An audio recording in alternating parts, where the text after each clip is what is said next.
प्रभु यीशु मसीह के नाम से आप सबको जय मसीह की।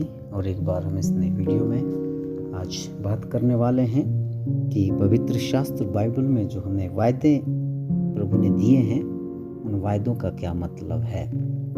मेरे प्रियो, हर बार जब हम पवित्र शास्त्र बाइबल को खोलते हैं तो हम उसमें वायदों को ढूंढते हैं, नए नए वायदों को हम ढूंढते हैं। इन वायदों का क्या अर्थ है?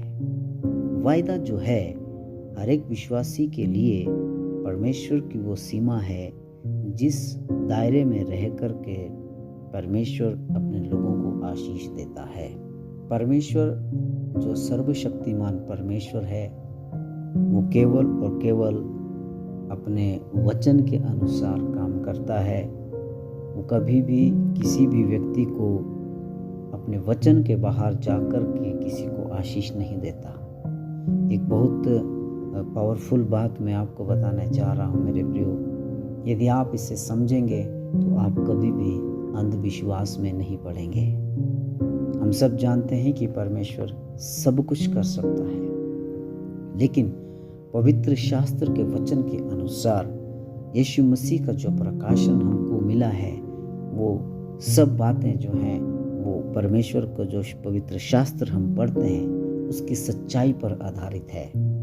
यदि आप इस बात को जानना चाहते हैं कि परमेश्वर आपके जीवन को किस हद तक आशीषित कर सकते हैं, तो इसके लिए आपको पवित्र शास्त्र में ढूंढना पड़ेगा। पवित्र शास्त्र को आपको पढ़ना पड़ेगा, उसमें आपको खोजना पड़ेगा कि परमेश्वर कहाँ तक आपको आशीष दे सकता है।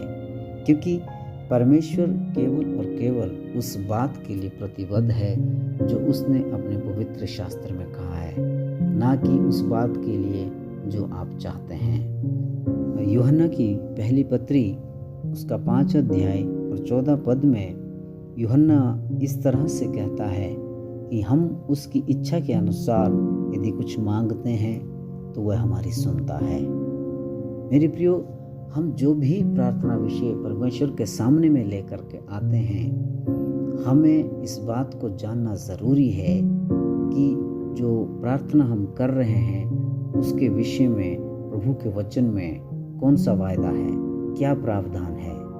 अगर हम इस बात को जानेंगे तो हमें हमारी प्रार्थनाओं के उत्तर जल्द मिलेंगे। एक मैच्योर विश्वासी के रूप में हमें ये जानना ज़रूरी है, क्योंकि पवित्र शास्त्र के अनुसार प्रभु ने कहा कि मेरी प्रजा जो है वो ज्ञान ना होने के कारण नाश हो रही है। हम लंबे समय तक चर्च जाने से मैच्योर विश्वासी नहीं बनते, बल्कि परमेश्वर के वचन का सही ज्ञान रखने से ही हम मैच्योर बनते हैं। इसलिए हमको अपनी हर एक प्रार्थना विषय के बारे में इस बात को जानना ज़रूरी है कि इसके बारे में परमेश्वर के वचन के अंदर हमारे लिए क्या वायदा है।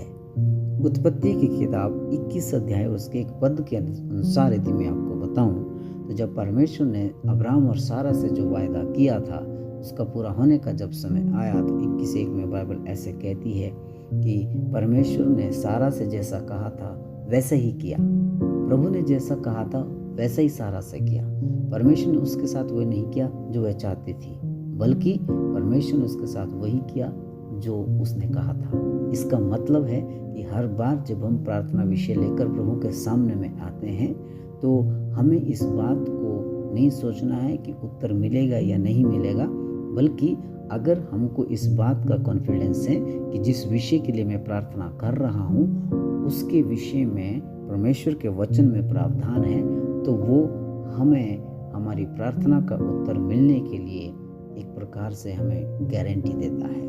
इसलिए एक बात ऐसे कही जाती है कि यदि बिना वचन की प्रार्थना हम करते हैं तो बिना वचन की प्रार्थना जो है वो व्यर्थ है, क्योंकि वचन की ही प्रार्थना जो है वो परमेश्वर को प्रतिबद्ध करती है कि परमेश्वर आपकी प्रार्थना को सुन करके आपको उत्तर दे।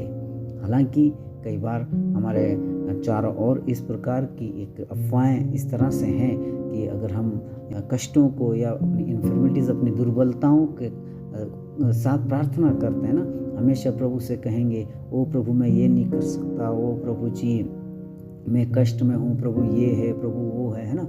हमें ये बातें जो है हमारी लाचारी जो है वो हमारी प्रार्थनाओं का उत्तर मिलने की गारंटी नहीं है, बल्कि परमेश्वर का वचन के द्वारा जब हम प्रार्थना करते हैं तो वो वचन के द्वारा की गई प्रार्थना हमारी प्रार्थनाओं का उत्तर की गारंटी है।